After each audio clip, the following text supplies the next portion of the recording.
8 minutos e olha, quarta-feira, você já sabe, é dia de trazer informações sobre prevenção, fatores de risco, tratamento de diversas doenças. É hora do quadro Fala Doutor e hoje vamos falar sobre a arritmia cardíaca. Roda a vinheta, produção.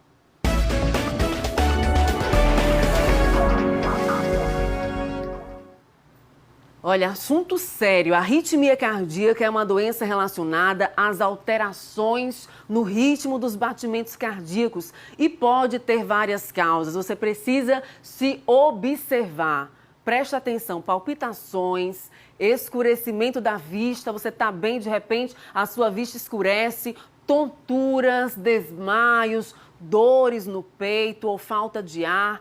São alguns dos sintomas das pessoas que podem estar com arritmia cardíaca. Para falar sobre esse assunto aqui no Fala Doutor, eu recebo aqui a médica cardiologista do The Cause Day Hospital, o nosso grande parceiro, a doutora Larissa Cristina, para trazer informações, para trazer alerta e para trazer, sobretudo, né, doutora Clarissa, esclarecimento, porque a gente sempre diz, informação salva vida. Então, nós vamos colocar a taxa para que você possa acompanhar bem o assunto de hoje e nós vamos também colocar o WhatsApp do BG na tela para que você possa participar. Lembrando que você envia o seu nome, seu sobrenome na mensagem e a sua pergunta 996520105. A arritmia cardíaca, doutora, muita gente sente aí alguns sintomas no dia a dia, sente a pressão baixar, sente aquele coração acelerar. Como saber se esses sintomas de fato se configura como arritmia e a partir de qual momento a pessoa deve, de fato,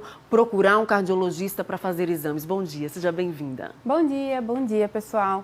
A arritmia cardíaca, na verdade, boa parte das pessoas, ela começa de uma maneira bem silenciosa. Alguns momentos de palpitação. É importante que as pessoas saibam que taquicardia é uma coisa e palpitação, na verdade, nem toda palpitação é taquicárdica, que as pessoas já chegam no consultório e dizem, eu estou com taquicardia. Nem sempre sua palpitação é taquicárdica. A taquicardia é o aumento da frequência cardíaca e a palpitação é a sensação do batimento do cardíaco.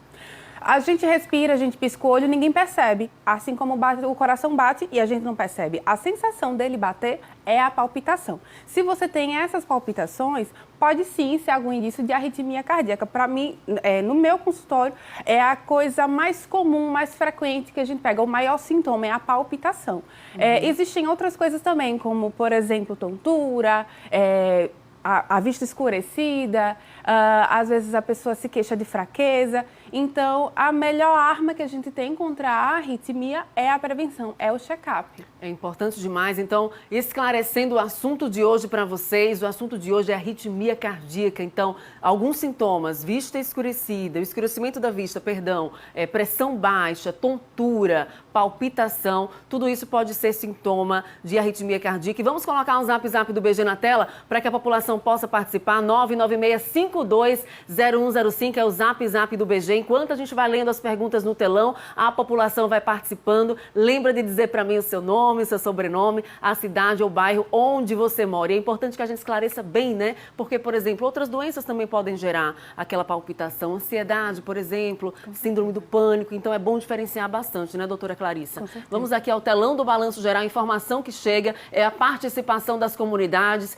Ana Paula de Jesus está ligadinha em Boquim, região sul de Sergipe. Ela questiona assim: uma pessoa com arritmia pode ter confusão mental? Quais as características disso? Pode sim. Veja, se a frequência cardíaca for tão rápida a ponto de não mandar sangue o suficiente para o cérebro, a pessoa pode ter confusão mental e pode ter desmaio, que é o que a gente chama de síncope, tá? O que a gente pode fazer, se você teve ou se você está vendo alguém ter um episódio de arritmia acompanhado de confusão mental, de tontura, de desfalecimento, né, que a pessoa está caindo, o que você pode fazer? Deita a pessoa, vira de lado, espera a pessoa acordar e, se possível, dependendo do tempo, dependendo de onde você estiver, você já chama o SAMU. Porque, às vezes, essa pessoa vai precisar levar aquele choquezinho, que é a cardioversão ou desfibrilação, dependendo do que acontecer. Às vezes, a confusão mental, ela é um pródromo, que é um precursor de uma coisa mais grave mais na frente. A arritmia, ela evolui, ela piora, e a pessoa tem uma parada cardíaca. Então, se possível, se você vê que está demorando, chama o SAMU. chama o SAMU, né? Se ocorrer essa demora, há um risco maior, doutora Larissa? Com certeza, porque veja, se a pessoa desfaleceu, apagou, passaram alguns minutos e a pessoa não acordou, pode ser que ela esteja parada. O que eu oriento para a população geral? Veja se está respirando.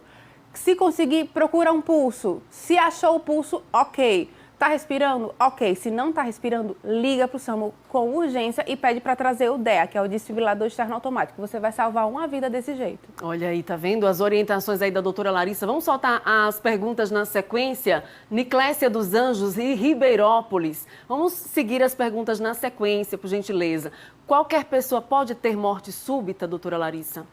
Sim. Veja, não é que a morte súbita não é tão frequente hoje em dia, graças a Deus, porque a gente já tem um estilo de vida, na verdade não vou nem dizer estilo de vida, mas a gente já tem uma divulgação muito grande sobre os fatores de risco da população, tá? A questão da morte súbita é que o histórico familiar importa bastante. Se você tem história de morte súbita na família, você precisa ser investigado, você precisa ser avaliado, porque existe uma gama enorme de doenças que podem causar essa morte súbita. A arritmia pode causar morte súbita, mas outras coisas também podem causar. Por exemplo, alguns tipos de miocardiopatia, que é uma doença do músculo cardíaco, ou até próprio infarto do miocárdio. Entendi. Então é importante mesmo que... fazer a prevenção, vai no cardiologista. Tem história de morte súbita na família? Vai para o cardiologista, vai fazer o seu check-up. Uma vez por ano, duas vezes por ano. Isso aí tudo depende de seus fatores de risco, da sua idade, de como é o seu estilo de vida, mas precisa do check-up. Histórico familiar influencia. Informação importante aí para você pesquisar aí na sua família se tem algum caso de pessoa que teve arritmia e que teve morte súbita. Júlio de Moraes está ligadinho com a gente em São Cristóvão. Alô, população são cristovense, tomando cafezinho da manhã aqui no Balanço Geral, desse jeito que o povo gosta, do jeito que o povo quer. E aí o Júlio pergunta assim, como deve ser o procedimento para tentar reverter a morte súbita? É possível, doutora Larissa, reverter a morte súbita? Então, se você for leigo, não é um profissional da saúde, certo? O que você pode tentar, primeiro, a pessoa desfaleceu, está lá apagada no chão. Você viu que não tem pulso, não está respirando. A primeira coisa a ser feita, chama o SAMU. 192, diz que tem uma parada e se você puder, se você souber, você pode iniciar as compressões torácicas, que é o que a gente chamava antigamente de massagem cardíaca, certo? Você vai pegar a sua mão, você vai juntar a outra mão em cima e aqui no meio do tórax, não é embaixo, não é em cima, no meio do tórax do paciente, você pode fazer as compressões, tá?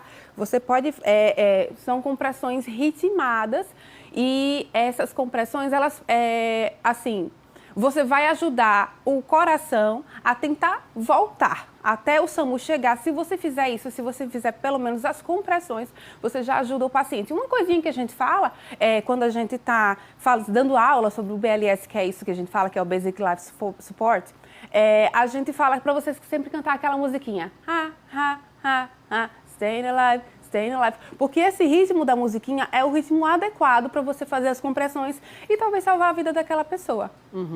Importante demais. Lembrando que você pode participar. Estamos falando sobre arritmia cardíaca. O assunto já está na tela para você. Você que acabou de acordar, está aí de bobeira passando pela sala. Quem sabe sente alguns sintomas, envia sua pergunta para a gente e vamos soltar no telão mais a participação popular desse jeito. Ana Maria do Carmo ligadinha com a gente em Carmópolis. Bom dia. Em quais circunstâncias a arritmia se configura como arritmia maligna, doutora? Ana, isso daí é um diagnóstico médico. A gente vai ver isso pelos exames. Quais os exames que a gente faz normalmente para detectar a arritmia? Um Holter, um teste ergométrico, um eletro, tudo depende dos sintomas que você tem, do seu histórico familiar e das doenças que você tenha junto, certo? Arritmias malignas, quando a gente fala de arritmias malignas, são arritmias que podem causar morte ou então causar sequelas graves. Vou lhe dar um exemplo. Um ataque cardíaco ventricular sustentada, que é uma frequência cardíaca extremamente aumentada, que você pode desenvolver, pode ter a morte súbita. Uma fibrilação atrial, que você pode fazer um coágulo no coração e esse coágulo fazer um derrame. Então, esse tipo de arritmia, que a gente chama de maligna, eles exigem tratamento imediato com o cardiologista. Por isso que eu digo para vocês sempre, A chave é a prevenção. No coração, prevenir com certeza é melhor do que remediar. Olha aí, parece clichê, né? Mas prevenir realmente é melhor do que remediar. Tem mais perguntas na tela aqui do Fala Doutor. Aqui a gente não cochila. Aline Souza Santos, ligadinha em Propriar. Bom dia, população de Propriar. Em quais casos é preciso usar marca-passo e como funciona? Pronto, vamos lá. Sobre o marca-passo. O marca-passo é um dispositivo usado pelo cardiologista, né? Ele não é uma cirurgia, ele é um procedimento. A gente coloca ele aqui, debaixo da pele, com os fiozinhos que ficam ligados lá no coração. E ele faz com que o coração ele bata num ritmo correto. Ele marca o passo do coração. Aí o nome marca-passo, tá?